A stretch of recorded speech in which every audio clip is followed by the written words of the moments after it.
달빛 아래 사연 한수 채널 구독자 여러분, 오늘도 시청해주셔서 감사합니다. 행복하고 즐거운 시간 되시길 바라며 오늘의 사연 시작하겠습니다. 태평양 상공 3만 피트 고도 밤하늘을 가르는 보잉 777 항공기의 1등석은 고요했습니다. 부드러운 황금빛 조명이 최고급 이탈리아산 가죽 시트를 은은하게 비추고 있었죠. 각 좌석 사이의 넓은 간격과 조용히 흘러나오는 바흐의 골드베르크 변주곡이 이곳만의 품격을 자아내고 있었어요. 승객들은 저마다의 목적지를 향해 조용히 휴식을 취하고 있었습니다. 어떤 이는 랩톱을 열어 업무를 보고 있었고, 어떤 이는 샴페인을 홀짝이며 창밖 풍경을 감상하고 있었죠. 창가 1A 좌석에 앉은 강서연은 구름 위로 펼쳐진 은하수를 바라보고 있었어요. 평소보다 편안한 네이비색 정장 차림의 그녀는 깔끔하게 올린 머리와 절제된 화장으로 단정한 모습이었습니다. 그녀 옆 1B 좌석에는 박재훈 대위가 조심스럽게 앉아 서류를 정리하고 있었어요. 이번 출장은 한미 합동 군사훈련 관련 고위급 회의에 참석을 위한 것이었죠. 강서연은 길었던 하루 일정에 지친 듯 가볍게 눈을 감고 있었습니다. 기내에는 10여 명의 1등석 승객들이 탑승해 있었어요. 대부분 비즈니스 정장을 입은 중년 남성들이었고 몇몇 우아한 드레스를 입은 여성들도 보였습니다. 모두 여유롭고 품위 있는 모습이었죠. 그런 평온한 분위기를 갑작스럽게 깨뜨리는 목소리가 객실에 울려 퍼졌습니다. 저기요, 손님. 줄리아 콜린스 수석 승무원의 목소리였어요. 금발을 단정하게 올린 그녀는 15년 경력의 베테랑 승무원이었습니다. 하지만 지금 그녀의 톤은 예상외로 차갑고 예리했어요. 1등석에서 들을 수 있는 정중하고 부드러운 서비스 목소리가 전혀 아니었죠. 오히려 무언가 심각한 문제가 발생했다는 듯한 의심스럽고 적대적인 어조였습니다. 강서연은 천천히 눈을 뜨고 고개를 돌려 그녀를 바라보았어요. 줄리아의 파란 눈동자는 강서연의 동양인 얼굴에 날카롭게 고정되어 있었습니다. 그 시선에는 명백한 적개심이 담겨 있었어요. 이 좌석은 잘못 배정된 것 같습니다. 줄리아는 잠시 말을 멈추고 강서연을 위아래로 훑어보더니 입꼬리에 비웃음을 띄었어요. 그 표정은 전혀 프로페셔널하지 않았습니다.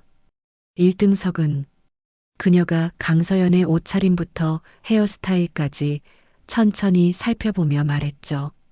이런 손님을 위한 자리가 아니거든요. 아시겠죠? 그 한마디에 담긴 의미는 노골적이고 명확했어요. 동양인 여성이 1등석에 앉을 자격이나 품격이 없다는 것이었죠.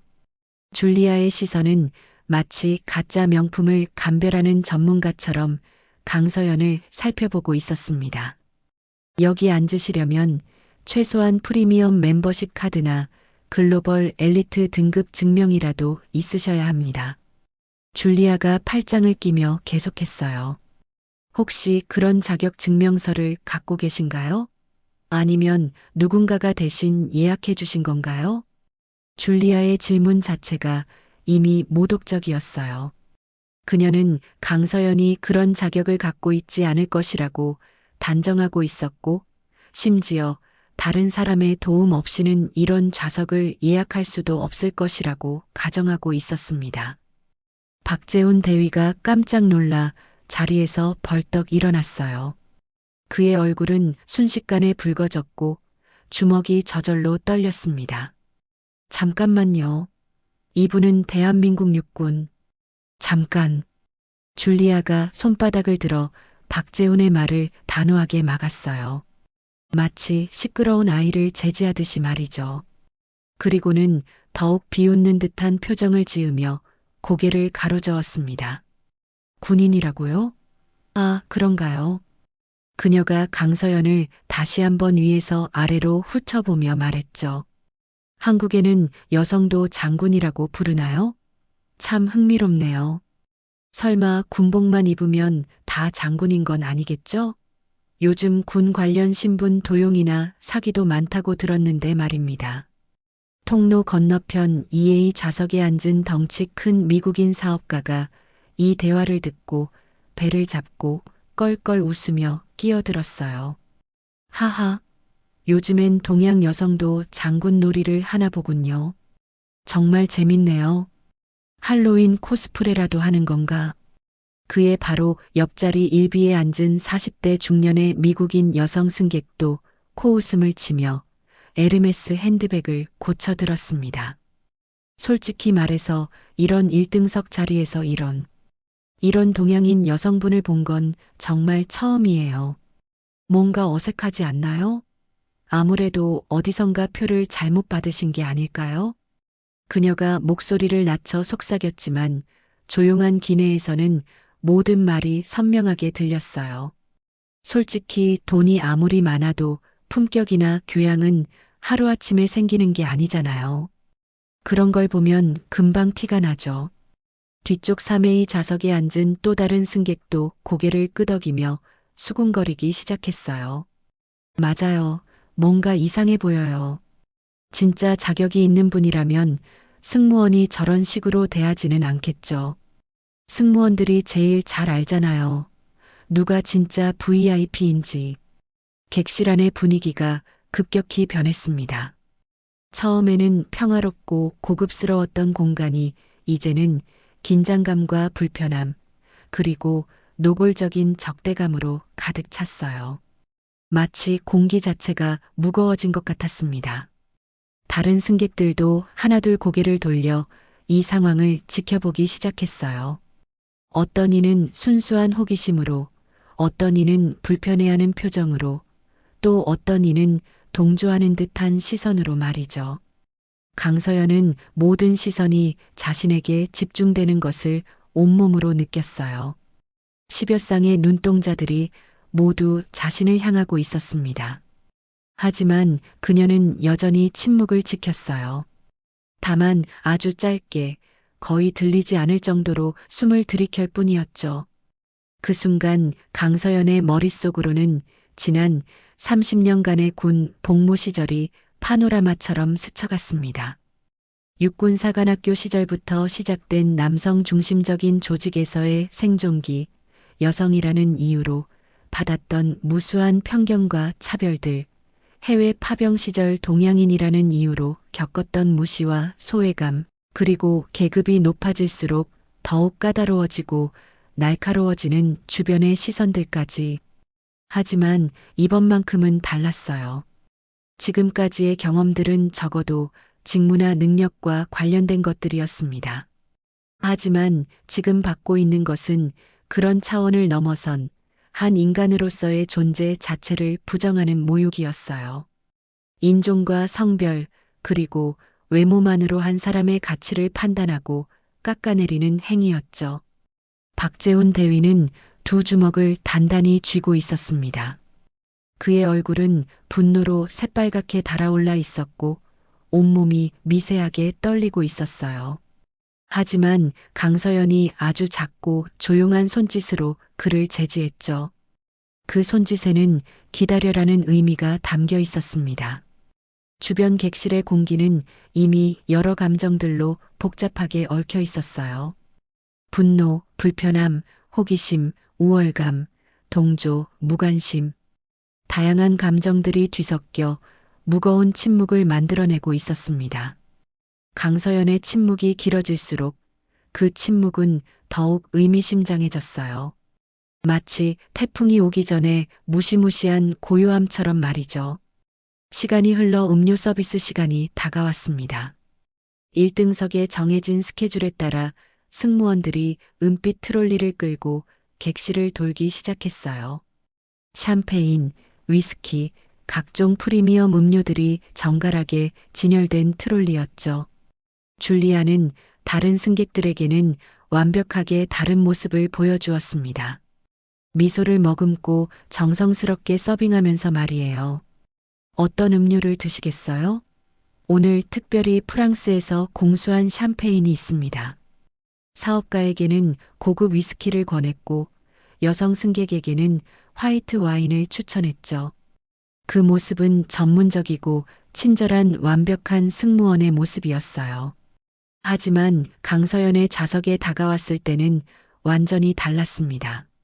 줄리아는 마치 그 자리에 아무도 없는 것처럼 아예 쳐다보지도 않고 그냥 지나쳐 버렸어요. 트롤리의 바퀴 소리만 덜컹거리며 스쳐갔을 뿐이죠. 박재훈 대위가 당황한 표정으로 조심스럽게 손을 들었습니다.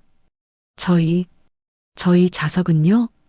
줄리아가 멈춰서서 뒤돌아보더니 입꼬리에 미묘한 웃음을 머금었어요. 그 웃음은 전혀 친절하지 않았습니다. 아, 죄송합니다. 그녀의 목소리는 사과하는 것 같았지만 실제로는 전혀 미안해하지 않는다는 게 역력했어요. 승객 신분 확인이 완전히 끝나야 저희가 서비스를 드릴 수 있거든요.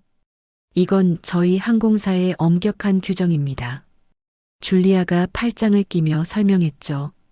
요즘 가짜 VIP나 신분 도용 사례가 너무 많아서요. 특히 그녀가 잠시 말을 멈추고 강서연을 힐끗 바라보았어요. 특히 동양 쪽에서 그런 일들이 빈번하다고 들었습니다. 저희로서는 다른 정당한 승객들을 보호해야 할 의무가 있거든요. 주변 승객들이 이 말을 듣고 킥킥거리며 웃기 시작했어요. 마치 재밌는 쇼를 보는 것처럼 말이죠. 사업가는 그럴 수밖에 없지라며 고개를 끄덕였고 여성 승객은 당연한 조치조라고 맞장구를 쳤습니다. 정말 규정이라니까요.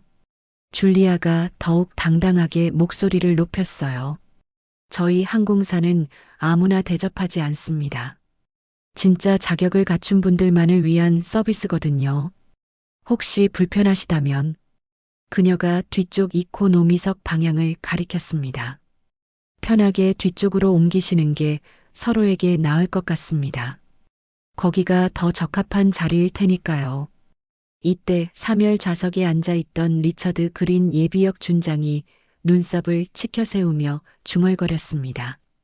이건 규정이 아니라 명백한 모욕이군. 그의 목소리는 낮았지만 조용한 기내에서는 충분히 들릴 수 있는 크기였어요. 하지만 줄리아는 그 말을 못 들은 척했습니다. 오히려 더욱 도전적인 표정을 지으며 강서연을 바라보았어요.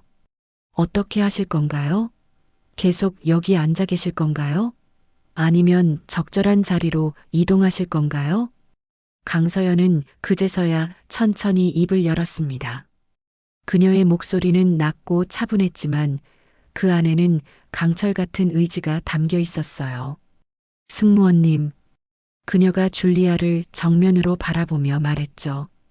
이 좌석은 제가 정당한 절차를 통해 돈을 지불하고 구입한 것입니다. 강서연의 말은 또박또박했어요. 그리고 제 신분은 곧 명확하게 증명될 것입니다. 하지만 지금 여기서 벌어지고 있는 일은 그녀가 잠시 숨을 고르며 말했죠. 단순한 신분 확인을 넘어선 개인적인 모욕입니다. 저는 이 모든 과정을 정확히 기록해 두겠습니다.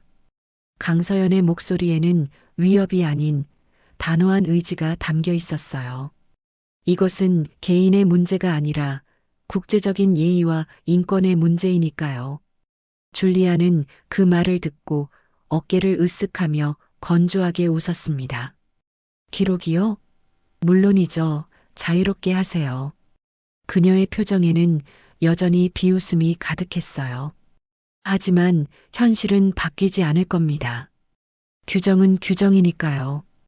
박재훈 대위가 참지 못하고 벌떡 일어났어요. 이건 규정이 아니라 차별입니다. 인종차별이라고요. 그의 목소리는 분노로 떨리고 있었죠. 차별? 줄리아가 눈썹을 치켜 올렸어요. 저희는 모든 승객을 공평하게 대합니다. 다만 자격을 갖춘 분들과 그렇지 않은 분들을 구분할 뿐이죠. 다른 승객들도 웅성거리기 시작했어요. 맞아. 항공사도 장사하는 거 아냐? 규정이면 따라야지.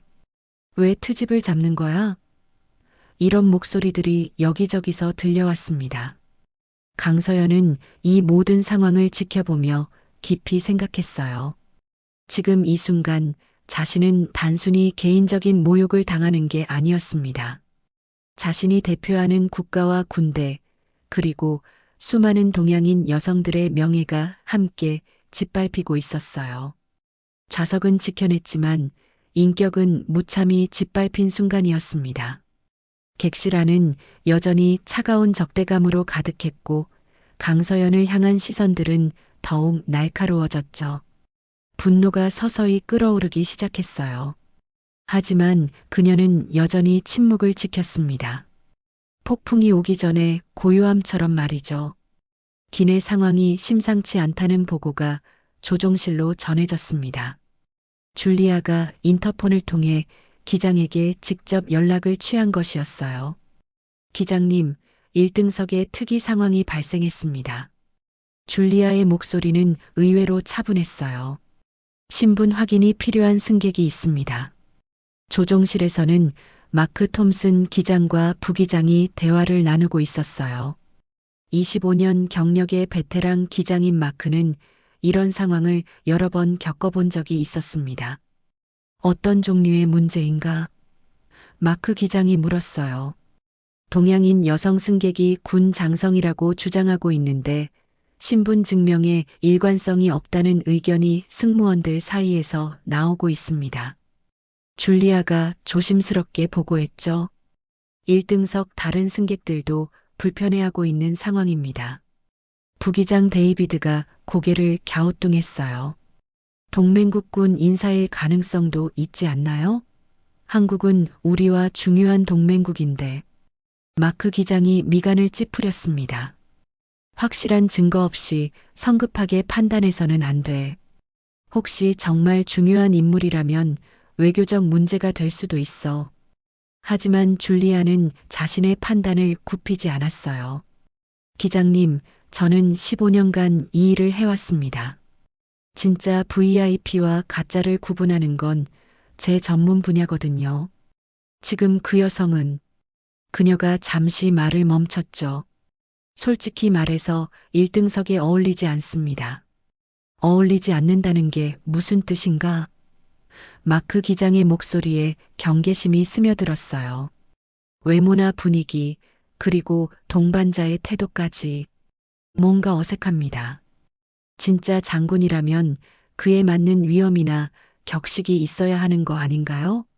한편 기내에서는 조용한 관찰이 이어지고 있었습니다.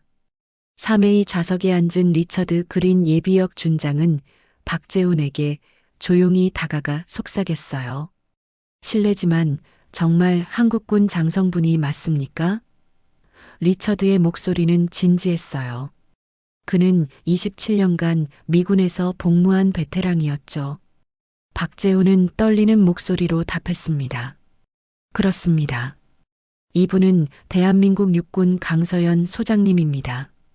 우리나라 최초의 여성 전투부대 사단장이시죠. 리처드의 눈빛이 급격히 변했어요. 그렇다면 그가 강서연을 다시 한번 자세히 바라보았습니다. 지금 이 상황은 심각한 문제입니다. 동맹군 고위 장성에 대한 국제적 모욕 사건이 될 수 있어요.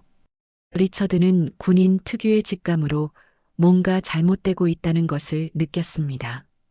그의 오랜 경험으로 볼 때 강서연에게서는 분명한 군인의 기질이 느껴졌어요. 고든 자세, 절제된 표정, 그리고 모욕 속에서도 흔들리지 않는 침착함까지. 이건 단순한 서비스 문제가 아닙니다. 리처드가 박재훈에게 말했죠. 만약 정말 장군이라면 이 항공사는 나중에 큰 문제에 직면할 거예요. 조종실에서는 여전히 논의가 계속되고 있었어요. 마크 기장이 신중하게 말했습니다. 혹시 한국 군부나 대사관에 확인할 방법은 없을까? 비행 중에는 그런 확인이 어렵습니다. 부기장이 답했어요. 게다가 시차 때문에 지금 한국은 새벽 시간이고요. 줄리아가 다시 인터폰으로 들어왔어요. 기장님, 상황이 더 복잡해지고 있습니다. 다른 승객들이 불편해하고 있고 뭔가 조치를 취해야 할 것 같은데요. 마크 기장은 고민에 빠졌습니다. 한편으로는 승객의 안전과 편의를 고려해야 했고, 다른 한편으로는 혹시 모를 외교적 파장을 걱정해야 했어요. 일단 정중하게 대하되 착륙 후 지상에서 정확한 신분 확인을 하자. 마크 기장이 결정했어요. 지금 상황에서 성급한 판단은 위험해. 하지만 줄리아는 이미 자신만의 결론을 내린 상태였어요. 그녀는 동양인 여성이 고위군 장성일 가능성을 아예 배제하고 있었습니다. 그것은 그녀의 편견과 고정관념에서 비롯된 것이었죠. 객실로 돌아온 줄리아의 표정에는 여전히 확신이 가득했어요. 그녀는 강서연을 바라보며 속으로 생각했습니다. 저런 여성이 장군일 리 없어.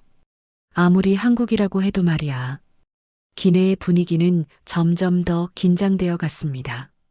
승객들 사이에서는 수군거림이 계속되었고 강서연을 향한 시선들은 더욱 의심스러워졌어요. 어떤 이는 호기심으로, 어떤 이는 불신으로, 또 어떤 이는 노골적인 적대감으로 그녀를 바라보고 있었습니다. 리처드 준장만이 유일하게 이 상황의 심각성을 제대로 파악하고 있었어요. 그는 박재훈에게 조용히 말했습니다. 만약 정말 장군님이라면 지금 벌어지고 있는 일은 두 나라 사이의 동맹 관계에도 영향을 줄 수 있는 심각한 사건입니다. 강서연은 모든 것을 지켜보며 침묵을 지켰어요. 하지만 그녀의 마음속에서는 분노가 서서히 끓어오르고 있었습니다.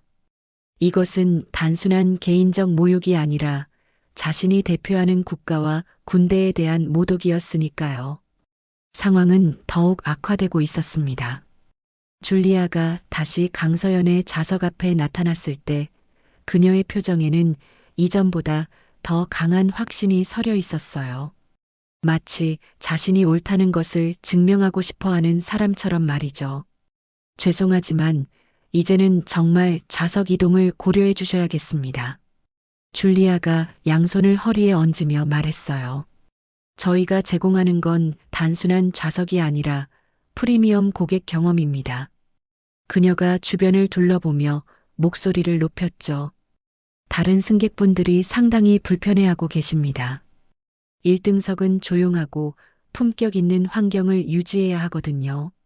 실제로 몇몇 승객들이 불편한 표정을 짓고 있었어요. 하지만 그 불편함이 강서연 때문인지 아니면 이 무례한 상황 자체 때문인지는 분명하지 않았습니다. 뒤쪽 비즈니스석으로 옮겨주시면 모든 문제가 해결됩니다. 줄리아가 마치 큰 양보를 하는 것처럼 말했어요. 거기도 충분히 편안하고 좋은 자리거든요. 더 적합한 환경일 거예요. 박재훈 대위가 더 이상 참지 못하고 벌떡 일어났습니다. 이게 무슨 말입니까? 이분은 정당하게 표를 구매하신 승객이시고 더구나 대한민국 육군 소장님이십니다. 그의 목소리에는 분노와 절망이 뒤섞여 있었어요. 어떻게 이런 식으로 대할 수 있습니까? 줄리아는 박재훈을 차갑게 바라보며 냉소했습니다. 군 장교라고 하시더군요. 그녀의 목소리에는 비웃음이 가득했어요. 그렇다면 더 잘 아시겠네요. 군인은 윗사람 말을 잘 듣는 거 아닌가요? 명령에 복종하는 게 기본 아닙니까? 주변 승객들 중 일부가 이 말에 동조하며 수군거리기 시작했어요. 맞아, 군대식 위계 질서라는 게 있잖아. 사업가가 끼어들었죠. 군인이라면 규정이나 명령을 따르는 게 당연하지. 중년 여성 승객도 고개를 끄덕였어요. 그러게요.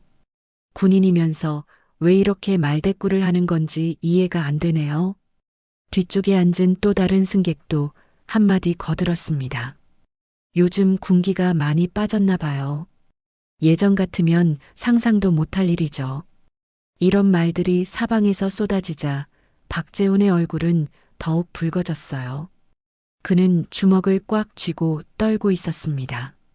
강서연은 이 모든 상황을 지켜보며 잠시 눈을 감았어요. 그리고는 천천히 눈을 뜨고 자리에 앉은 채로 또박또박 말했습니다. 군인은 정당한 명령에는 복종하지만 부당한 명령에는 복종하지 않습니다. 그녀의 목소리는 낮았지만 또렷했어요. 그리고 오늘 저는 군복을 입고 있지 않습니다. 저는 지금 한 명의 인간으로서 부당한 대우를 받고 있습니다. 강서연이 천천히 일어서며 계속했어요. 제가 받고 있는 것은 서비스가 아니라 모욕입니다. 이것은 군인으로서가 아니라 한 인간으로서 받아들일 수 없는 대우입니다. 하지만 줄리아는 그 말을 듣고도 전혀 움츠러들지 않았어요. 오히려 더욱 당당해졌습니다. 그렇다면 더 간단하네요. 인간으로서 다른 사람들을 배려해 주세요. 여기 계신 다른 분들의 편의도 생각해 보시고요. 상황은 점점 더 최악으로 치달았습니다. 다른 승무원들도 하나둘 나타나기 시작했어요. 그들은 줄리아의 편에 서서 강서연을 압박했습니다. 승객님의 협조가 필요합니다. 한 남성 승무원이 말했어요.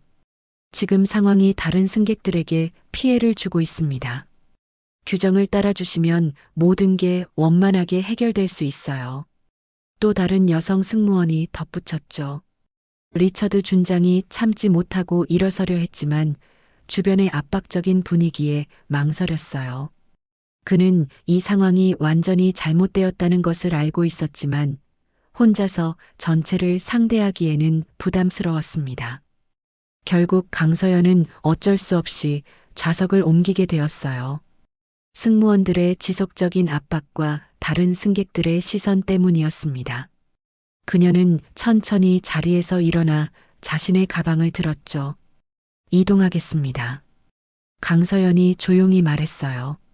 하지만 이것이 정당한 조치가 아니라는 것을 분명히 말씀드립니다. 박재훈도 어쩔 수 없이 따라 일어났어요. 그의 얼굴에는 분노와 좌절감이 뒤섞여 있었습니다. 사람들의 시선이 강서연의 뒤를 따랐어요. 어떤 이는 승리한 듯한 표정으로, 어떤 이는 약간의 미안함으로, 또 어떤 이는 무관심하게 그녀를 바라보았습니다. 강서연이 통로를 걸어가며 뒤쪽으로 이동할 때 그녀는 완전히 고립되어 있었어요. 모든 승객들의 시선 속에서 그녀는 철저히 혼자였습니다. 이것은 단순한 좌석 이동이 아니라 한 인간의 존엄성이 짓밟히는 순간이었어요. 줄리아는 만족스러운 표정으로 그 모습을 지켜보았습니다. 마치 자신이 옳은 일을 해낸 것처럼 말이죠. 이제 모든 게 정리되었네요. 그녀가 다른 승무원들에게 속삭였어요. 역시 처음 직감이 맞았어.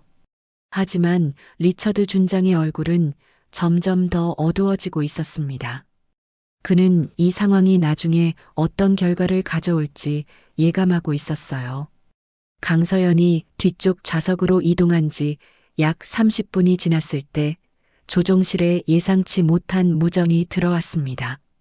마크 기장이 헤드셋을 통해 관제탑의 메시지를 받았어요. 유나이티드 873편, 이쪽은 태평양 항공관제센터입니다. 특별 통보사항이 있습니다.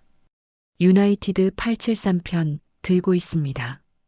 마크 기장이 응답했어요.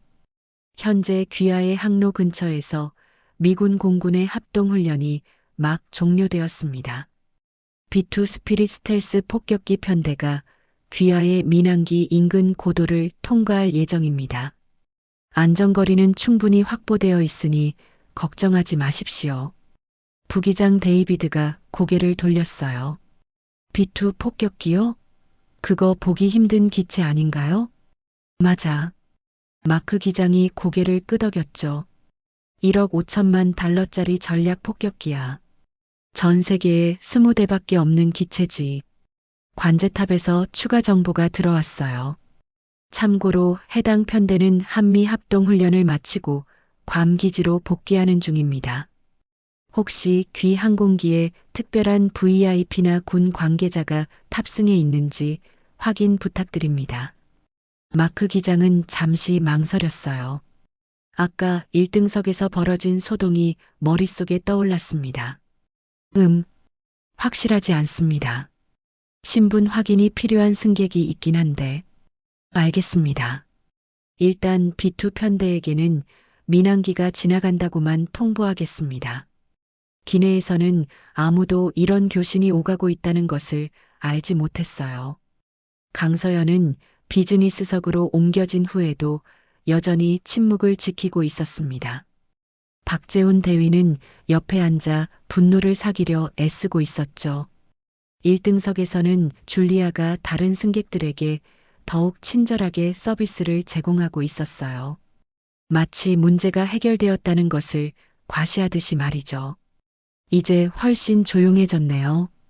사업가가 만족스러운 표정으로 말했어요. 역시 제자리를 찾아가야 하는 법이지. 중년 여성 승객도 고개를 끄덕였습니다. 맞아요. 1등석은 그만한 품격이 있어야 하는 곳이니까요. 하지만 리처드 준장은 계속해서 불편한 표정을 짓고 있었어요. 그는 뭔가 큰 실수가 벌어지고 있다는 것을 직감적으로 느끼고 있었습니다. 바로 그때 창가 좌석에 앉은 승객 하나가 갑자기 소리를 질렀어요. 저기 봐요. 저게 뭐죠? 모든 사람들이 일제히 창밖을 향했습니다. 구름 사이로 검은 그림자 하나가 나타나고 있었어요. 처음에는 새인가 싶었지만 점점 가까워지면서 그것의 정체가 드러났습니다. 날개가 완전히 삼각형 모양인 거대한 항공기였어요. 모든 빛을 삼키는 듯한 검은색 표면, 그리고 거의 소음이 나지 않는 신비로운 비행체. 저건 B2 스텔스 폭격기네요. 항공 매니아인 한 승객이 흥분해서 외쳤어요. 기내가 순식간에 술렁거렸습니다. 승객들은 모두 창가로 몰려가 이 희귀한 광경을 보려고 했어요. B2 폭격기는 일반인들이 쉽게 볼 수 없는 기체였으니까요. 세상에 저런 걸 실제로 보다니 정말 신기하네요. 완전히 UFO 같아요. 1억 5천만 달러짜리 비행기라던데 맞나요? 기내 방송이 울렸어요. 마크 기장의 목소리였습니다. 승객 여러분, 현재 저희 항공기 옆을 지나가고 있는 것은 미국 공군의 B2 스피릿 스텔스 폭격기입니다. 한미 합동 훈련을 마치고 괌 기지로 복귀하는 중이라고 합니다. 매우 보기 드문 광경이니 안전하게 관람하시기 바랍니다. B2 폭격기는 민항기와 거의 같은 고도에서 평행하게 날고 있었어요. 그 모습은 정말 장관이었습니다. 마치 미래에서 온 비행체 같았죠. 승객들은 모두 흥분해 있었어요. 핸드폰을 꺼내 사진을 찍으려는 사람들도 있었고, 아이들처럼 신기해하는 어른들도 있었습니다. 하지만 강서연만은 다른 반응을 보였어요. 그녀는 창밖을 바라보며 무언가를 기다리는 듯한 표정을 짓고 있었습니다. 마치 저 폭격기가 자신과 관련이 있다는 것을 아는 것처럼 말이죠. 박재훈 대위도 강서연의 표정 변화를 눈치챘어요. 소장님 혹시... 강서연이 조용히 고개를 끄덕였습니다. 저들이 우리가 탄 걸 알 거야. B2 폭격기가 점점 더 가까이 다가왔어요. 그 거대한 날개폭과 신비로운 형태는 보는 이로 하여금 경외감을 불러일으켰습니다. 그리고 바로 그 순간 예상치 못한 일이 벌어졌어요. B2 폭격기의 거대한 날개가 천천히 한쪽으로 기울기 시작한 것입니다. B2 스텔스 폭격기의 거대한 삼각 날개가 천천히, 아주 천천히 한쪽으로 기울어지기 시작했습니다. 그 움직임은 우연이 아니었어요. 매우 의도적이고 정확한 동작이었죠. 기내의 모든 승객들이 숨을 죽이고 그 광경을 지켜보았습니다. 처음에는 그저 신기한 비행 장면으로만 여겼던 사람들이 점차 그 의미를 깨달아가기 시작했어요. 저게 경례인가요? 항공 매니아 승객이 떨리는 목소리로 물었어요. 리처드 그린 예비역 준장이 벌떡 일어났습니다. 그의 얼굴에는 충격과 깨달음이 동시에 스쳐갔어요. 맞습니다. 저건 항공기 경례입니다. 윙 락잉 라크이라고 하죠. B2 폭격기는 계속해서 날개를 좌우로 부드럽게 흔들었습니다. 그 모습은 마치 거대한 철새가 인사를 하는 것 같았어요. 하지만 이것은 단순한 인사가 아니었습니다. 이것은 군인들만이 이해할 수 있는 가장 격식 있는 공중 경례였어요. 조종실에서 마크 기장이 급하게 무전을 받았습니다. 유나이티드 873편, 이쪽은 스피릿1입니다. 기내에 대한민국 육군 강서연 소장님이 탑승하신 것으로 확인됩니다. 경의를 표합니다. 마크 기장과 부기장은 동시에 얼굴이 하얗게 질렸어요. 뭐라고요? 마크 기장이 다시 물었습니다. 대한민국 육군 소장 강서연 장군님께 경례를 올리고 있습니다. 장군님은 한미 합동훈련의 핵심 인물이시며 저희 편대가 방금 마친 훈련도 장군님이 기획하신 작전의 일부였습니다. 조종실에 무거운 침묵이 흘렀어요. 마크 기장은 이제야 아까 1등석에서 벌어진 일의 심각성을 깨달았습니다. 기내에서는 더욱 놀라운 일이 벌어지고 있었어요. B2 폭격기의 조종사가 무전으로 민항기에 메시지를 보낸 것입니다. 기내 방송이 다시 울렸어요. 하지만 이번에는 마크 기장의 목소리가 아니라 낯선 남성의 목소리였습니다. 민항기 승객 여러분, 이쪽은 미 공군 B2 스피릿 편대장 마이클 호크 대령입니다. 기내가 갑자기 조용해졌어요. 모든 승객들이 방송에 귀를 기울였습니다. 방금 저희가 경례를 올린 것은 저희 기내에 탑승하신 대한민국 육군 강서연 소장님께 경의를 표하기 위함입니다. 그 순간 기내 전체가 얼어붙었어요. 모든 시선이 강서연에게 집중되었습니다. 강서연 소장님은 대한민국 최초의 여성 전투부대 사단장이시며 방금 저희가 완료한 한미 합동훈련의 총책임자 중 한 분이십니다. 장군님의 뛰어난 전략적 사고와 리더십 덕분에 이번 훈련이 성공적으로 마무리될 수 있었습니다. 1등석에 앉아있던 승객들의 얼굴이 순식간에 창백해졌어요. 특히 줄리아의 얼굴은 핏기가 완전히 사라졌습니다. 저희 미 공군 전 장병을 대표하여 장군님께 깊은 존경과 감사를 표합니다. 동맹을 위해 함께 하늘을 나는 것이 오늘만큼 자랑스러웠던 적은 없었습니다. 방송이 끝나자 기내는 완전한 정적에 휩싸였어요. 리처드 준장이 가장 먼저 움직였습니다. 그는 자리에서 일어나 강서연을 향해 정중한 굴레를 붙였어요. 장군님, 미 육군 예비역 준장 리처드 그린입니다. 방금 전 상황에 대해 깊이 사과드립니다. 박재훈 대위도 벌떡 일어나 경례를 붙였습니다.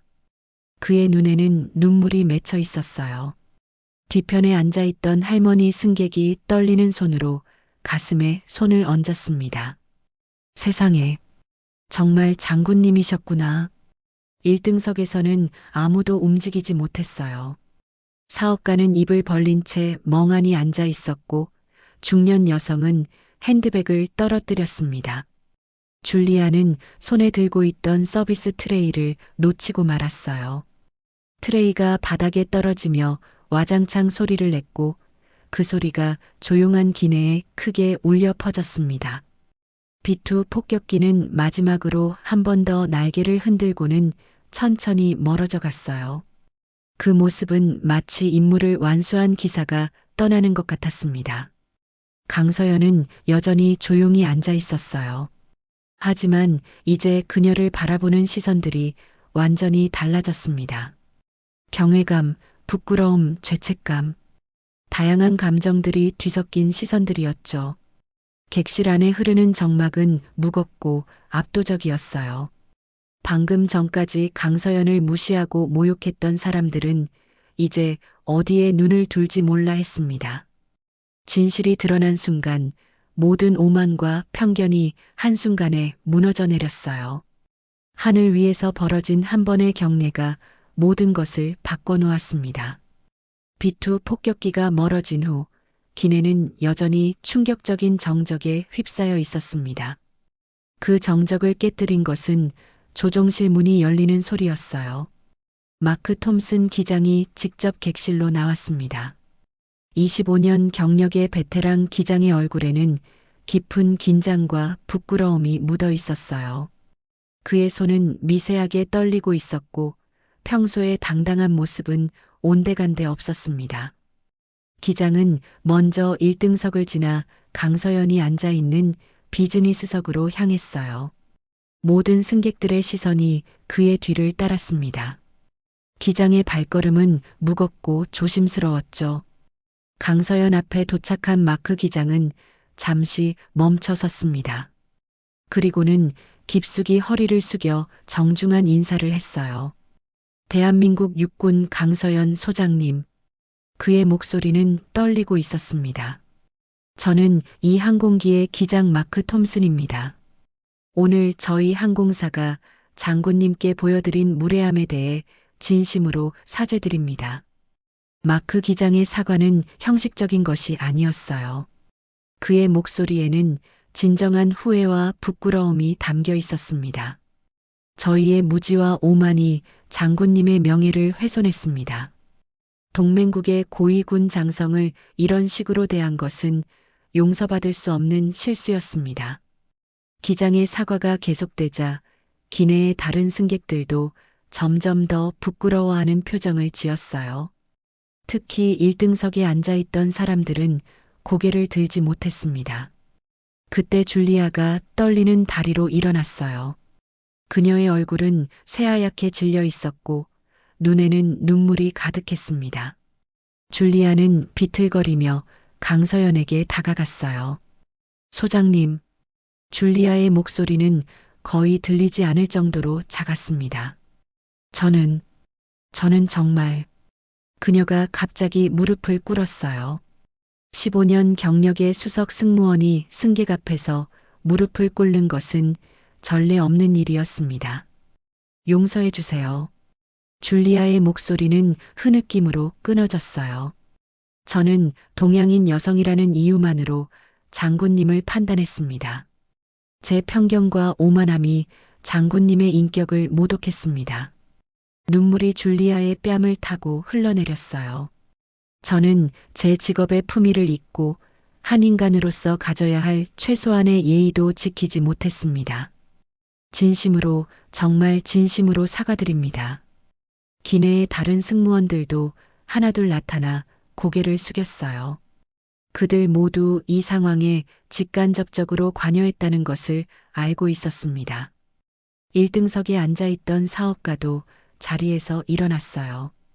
그의 얼굴은 부끄러움으로 붉어져 있었습니다. 장군님, 저도 사과드립니다. 제가 무지하고 무례했습니다. 중년 여성 승객도 떨리는 목소리로 말했어요. 정말 죄송합니다. 저희가 너무 성급하게 판단했어요. 다른 승객들도 하나둘 일어나 사과하기 시작했습니다.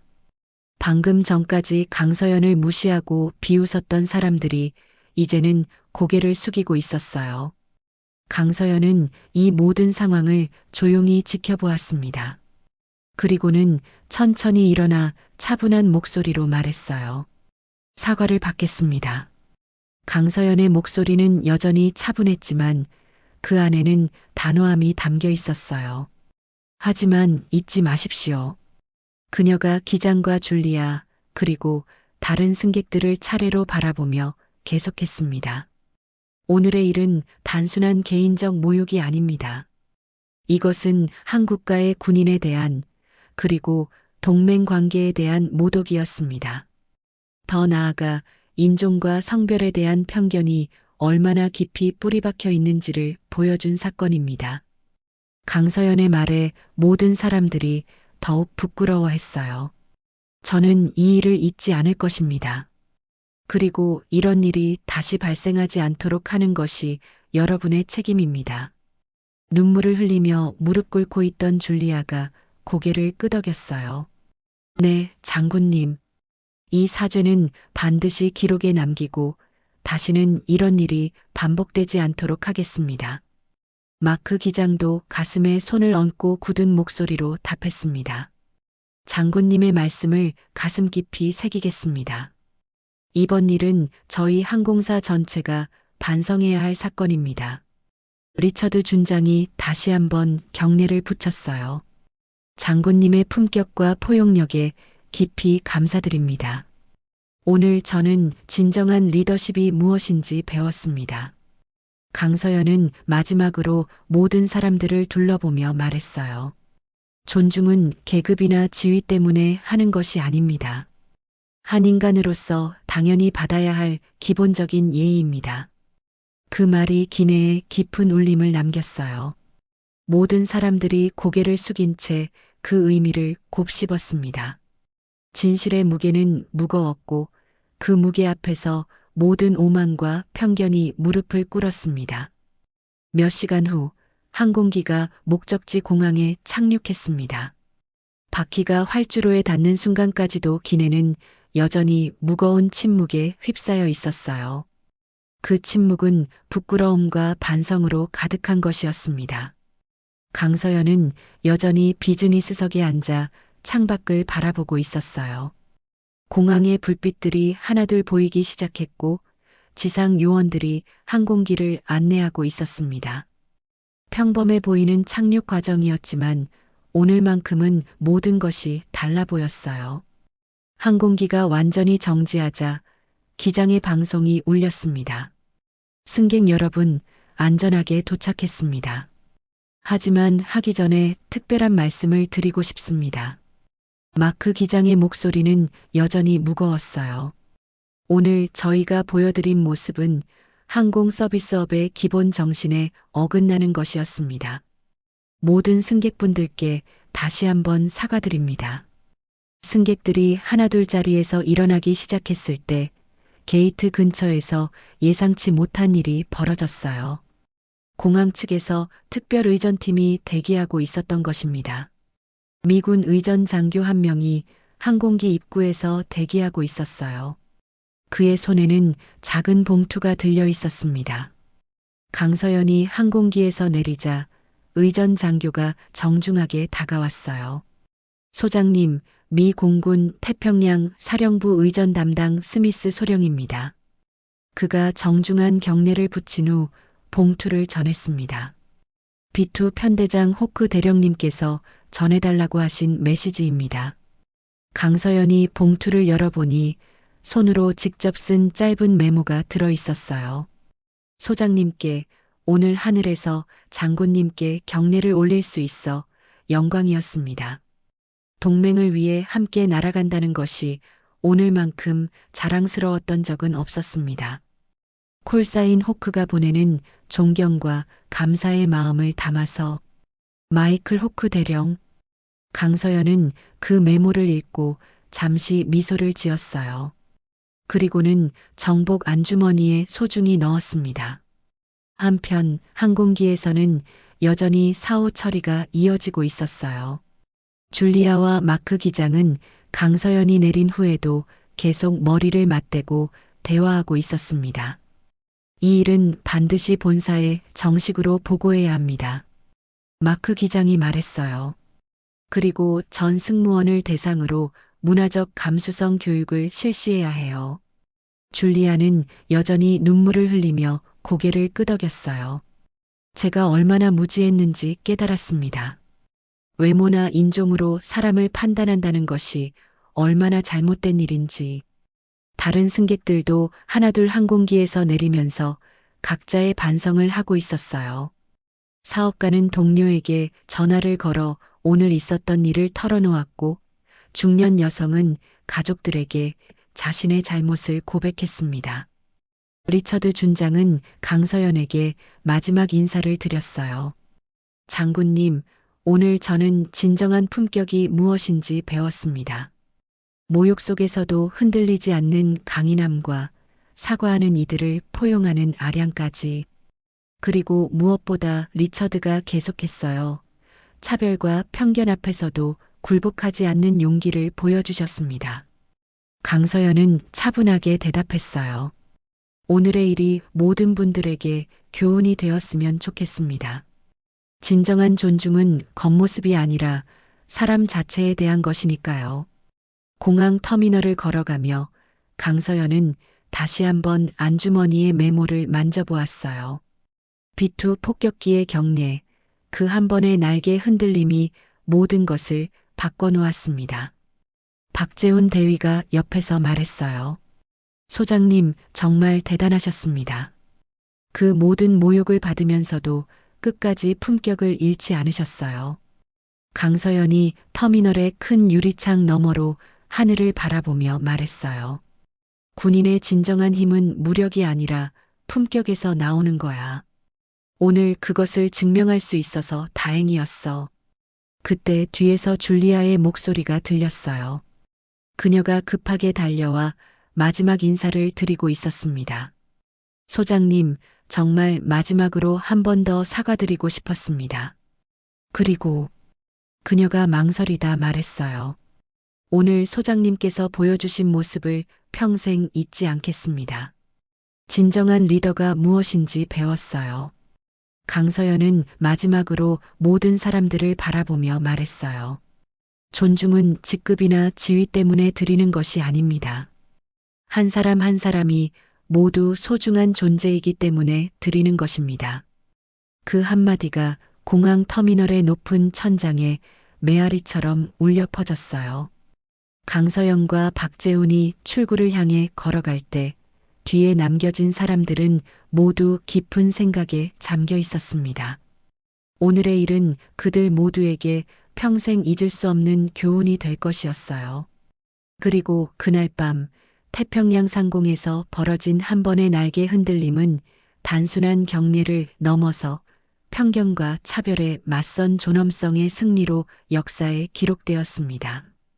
그 울림은 하늘을 넘어 수많은 사람들의 마음속에 새겨져 더 나은 세상을 만들어가는 작은 변화의 씨앗이 되었어요.